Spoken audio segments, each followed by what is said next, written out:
Hindi namin alam mga S-Friend kung nagkataon lamang ba, subalit tulad ng ating mga previous explorations, ayaw naman namin kulayan ng katatakutan ng aming exploration sa episode na ito.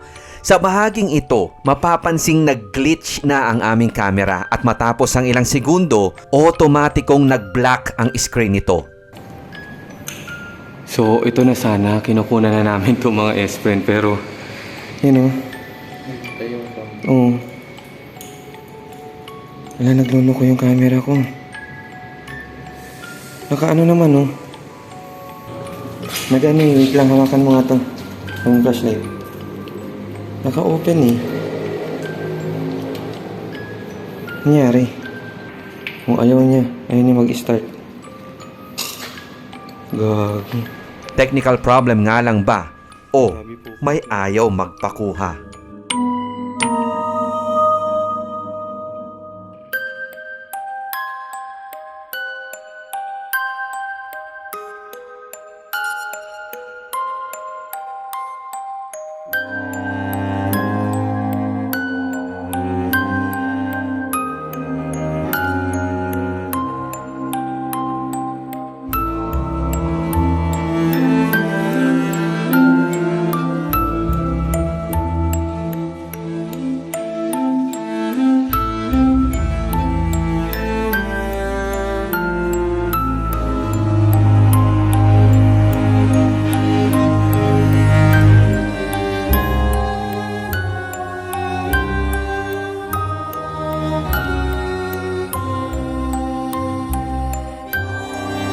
Okay mga S-Friend, welcome sa isa naman pong episode ng ating exploration sa isang abandonadong hospital somewhere in Nueva Ecija mga S-Friend. At ito siya. Ayan, so basically itong lugar na ito or itong kinatatapakan natin, dito rumarampa, dito sinasampa yung mga ambulansya kapag syempre may emergency. Katulad na lang syempre ng ibang mga hospital, yung mga itsura ng mga structure nila. Yun nga lang, pagdating dito, medyo ingat lang tayo dahil pinagbabasag na po ng mga kung sino-sino sigurong pumunta dito. Itong parang sa ano to, glass door nila to eh.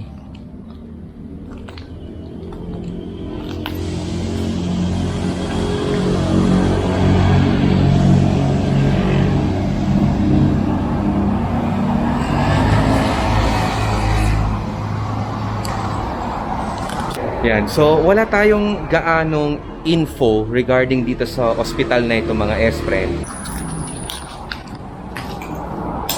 Naalala ko tuloy yung una nating, alam mo yun, exploration sa abandoned hospital which is sa sa gawi po ng Naga.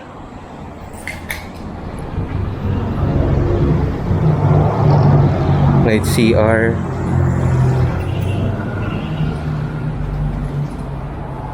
Talaga puro mga graffiti na. Well actually, hindi naman natin masasabi talagang graffiti mga tawag dyan dahil vandal na style kasi kung graffiti sana colorful tsaka may mapapansin kang alam mo yon art. Pero yan, ito mga to wala eh.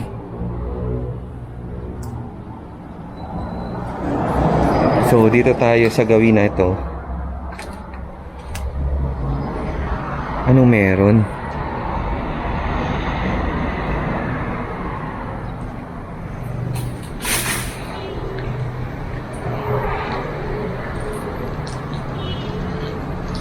Love from the sixth, ano? Love from the sixth side. Maaaring dito alam mo yon, smoking area or dito rin pumaparada yung ambulansya nila.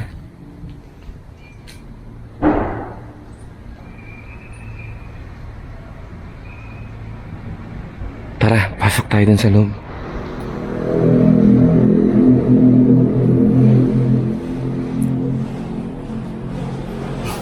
Ito. Oh, sabi niya, huwag ka aakyat sa taas kasi may nagpapakita doon. Pag hindi mo ito pinansin, bahala ka sa buhay mo, hindi naman ako mapapa. Add nyo daw si Mark 1. Ito yung mga karaniwan kasi mga S-friend na alam mo yun, notion kumbaga, kapag abandon na isang lugar, laging sasabihin it's, alam mo yun, infested ng mga ghost, mga paranormal, something like that. Pero kasi ang take natin dyan mga S-friend, kung talaga magpapakita sa'yo ang mga multo, kahit hindi mo hanapin, talaga mahahagip at mahahagip mo.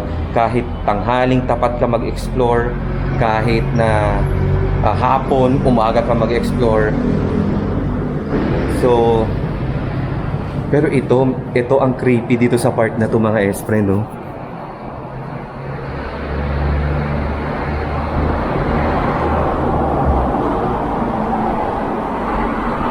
Ano to, business office.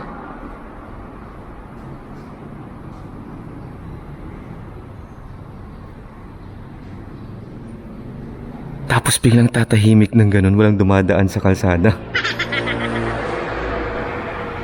Ayan o, may nakalagay, pharmacy.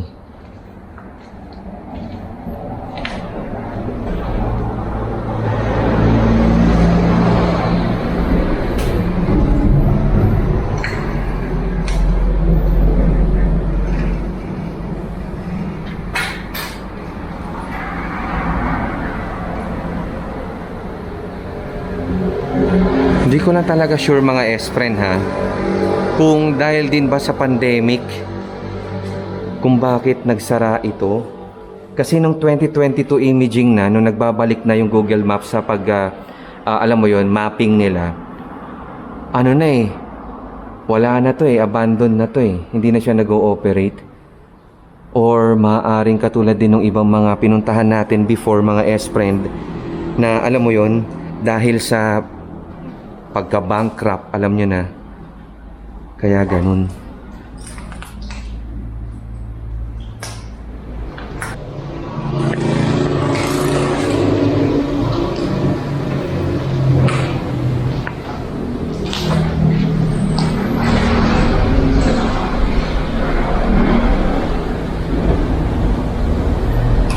Clinic schedule, yan. Monday 1 to 5, Tuesday 9 to 12 noon, Wednesday 9 to 10 a.m. only, Thursday 10 a.m. to 12.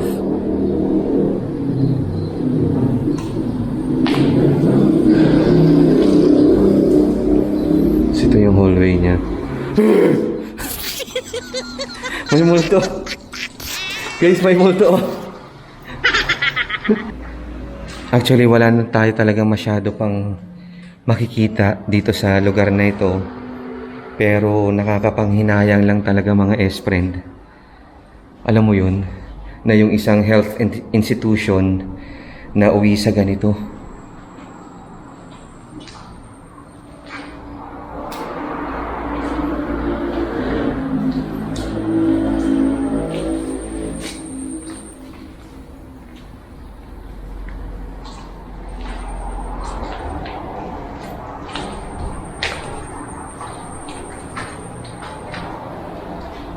Tabi-tabi po.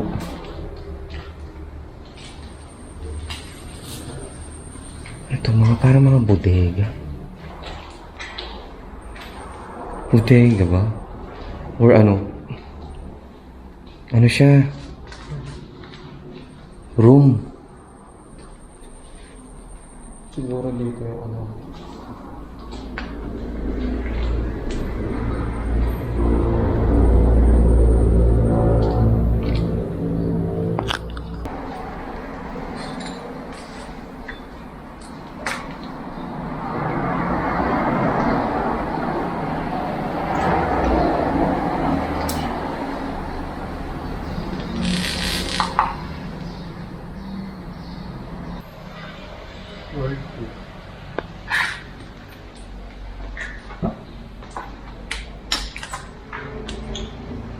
Yan, medyo maliwanag naman na. Don't be afraid to take a step. Thank you. Room ni Unggo.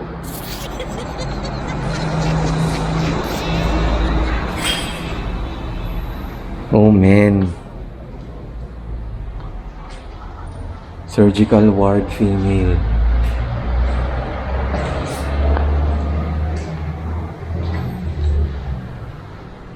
Ba yung kalmado, medyo gago.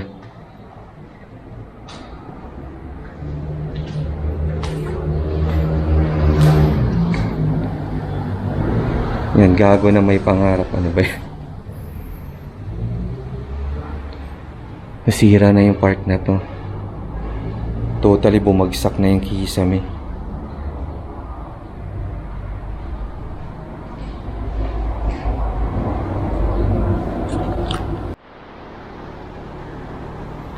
So ito, yung rampahan nila to, yung mga wheelchair, 'di ba? Para pag ihahatid nila pataas, paakyat or pababa yung mga pasyente. Or kaya yung mga, alam mo yon, yung mga nakahiga na talaga sa hospital bed na digulong, 'di ba? Tapos ito, dietary services ang nakalagay.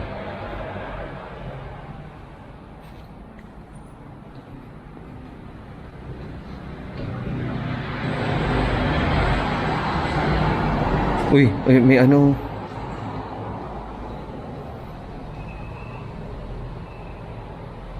Meron pa mga gamit.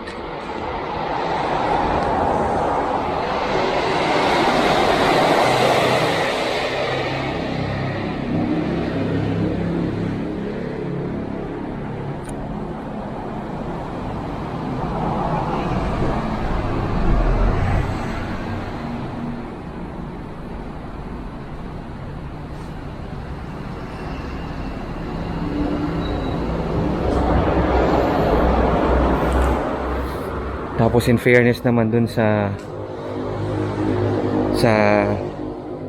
architectural design itong hospital, tulad niyan.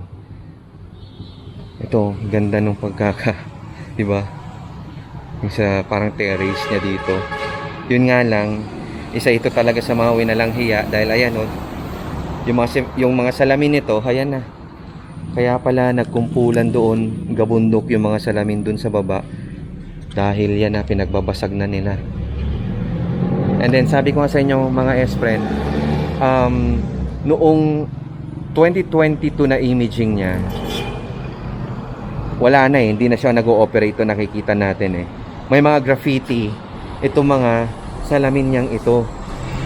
At saka ito yung mga nakalagay dito. Yan o, ano na nila, babasag na. And then, ano kayo meron dito? Ano to? Uy! Ano to? Chapel? Ano to? Wait lang ah.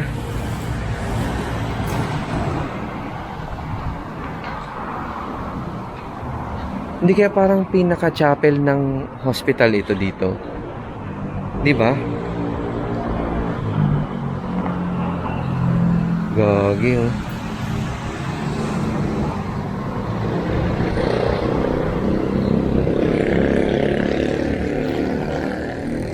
Ayan, so actually 2-story lang naman ito mga S-friend. Well, in fact, ito sa 2-story hospital na to, talaga makikita mo, madali nating ma-distinguish lahat yung mga tawag dito, yung mga parts. For example, ito, nurses station ito. Diba?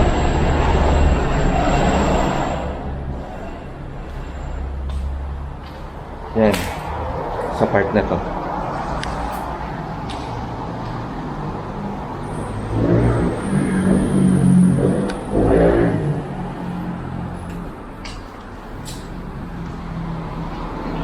Ayun. Kalagay oh. Ayan.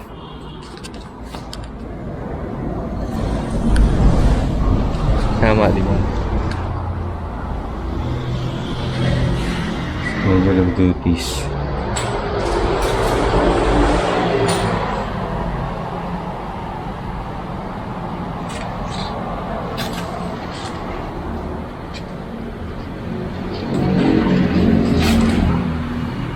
Ang nakasulat ito.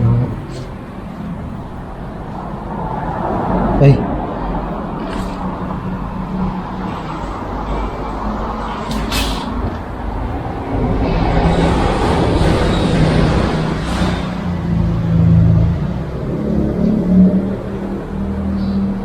medication cards.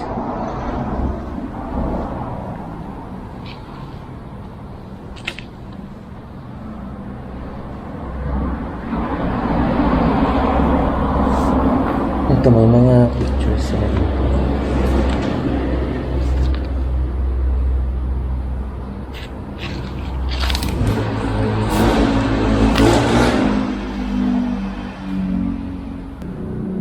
So, itong gawing yan, papunta na sa kanilang, ayan, lalo na yung operating room, delivery, labor, recovery.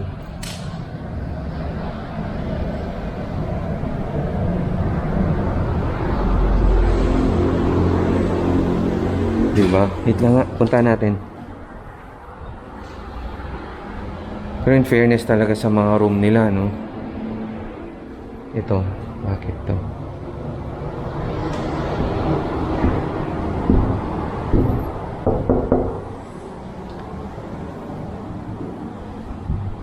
Wala na.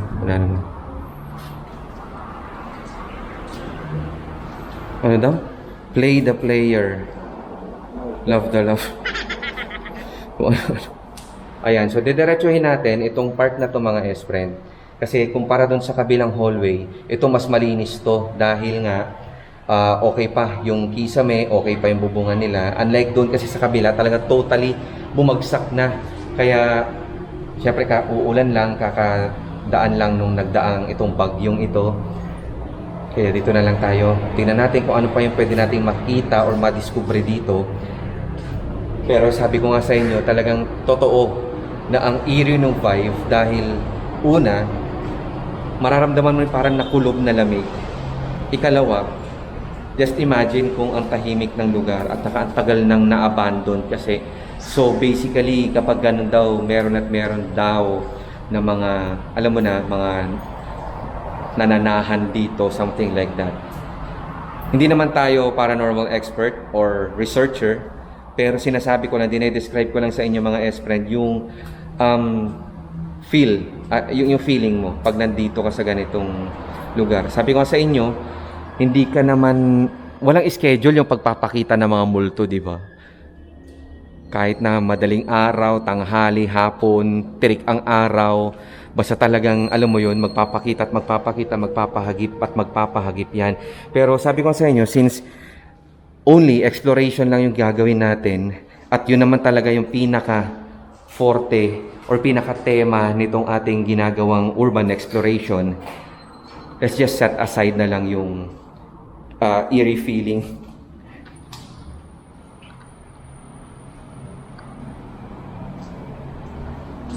Lalo't syempre, di natin pwedeng iisang tabi mga S-friend yung katotohanan na this is formerly a hospital.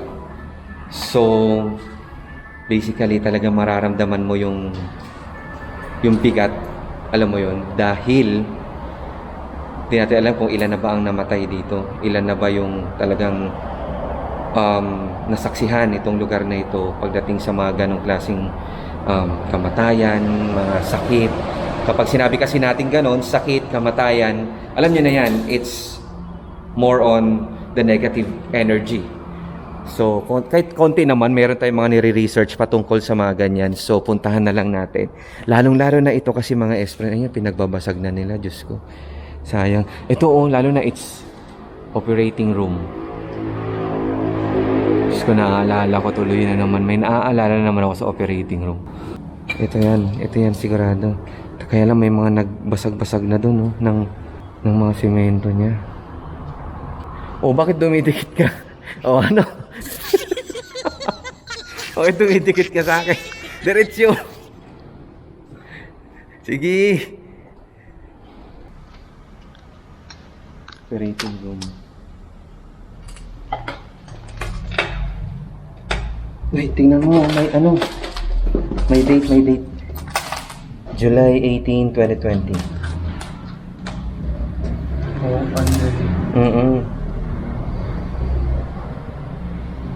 Tapos, ano kaya nangyari sa kanila after ng pandemic? Kasi sabi ko nga sa inyo kanina, it's 2022. Hindi na to, wala na to eh. Abandon na siya.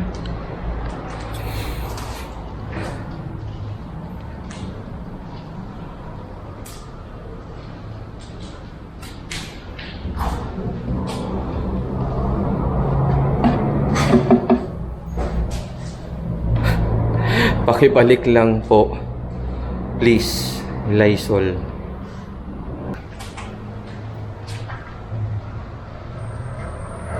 Ay, mga ano na to, basurahan.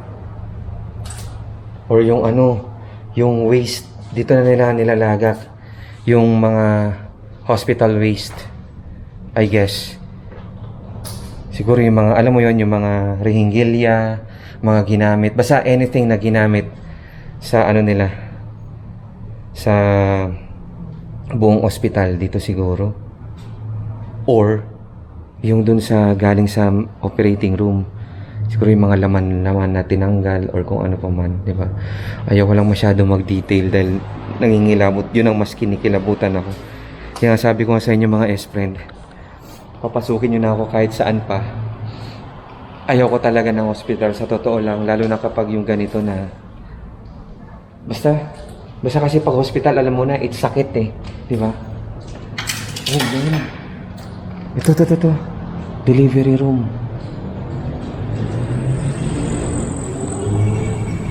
Tapos ba't ginanito? Ay, na sila. 2019, no?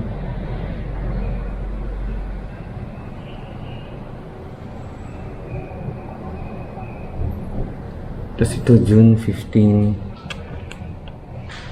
2020.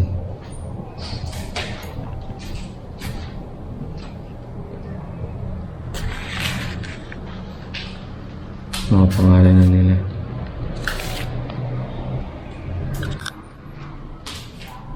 So, pwedeng sabihin natin talagang safe na sabihin 2021 na wala na sila dito or nalugi na. Kasi ito, dito sila. Ay, shucks. Ano mo yun? Oh, brittle na yung ano. Shucks. Ano yan?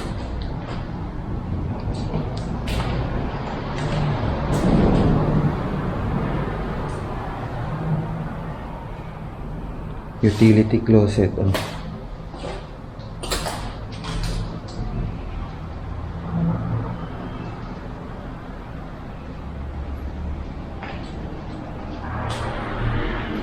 Yun, oh, mababasag na. Oh.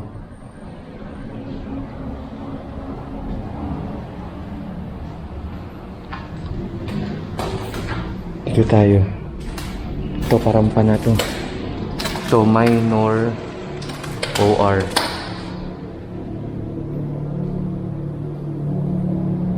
Yung ano, yung tiles nila nag-aano na. Umaalsa na.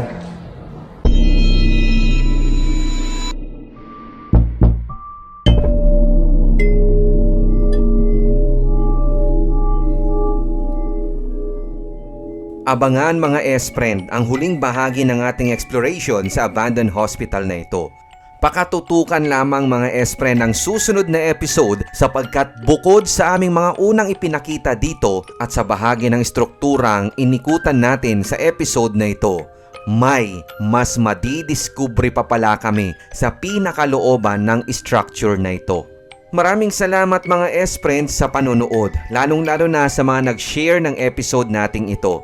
Gayon na rin sa mga magkokomento na siyang tutukoy at sasagot sa mga hanging questions natin kaugnay ng abandoned structure na ito. Ako po si Rico Loco, hanggang sa susunod na video.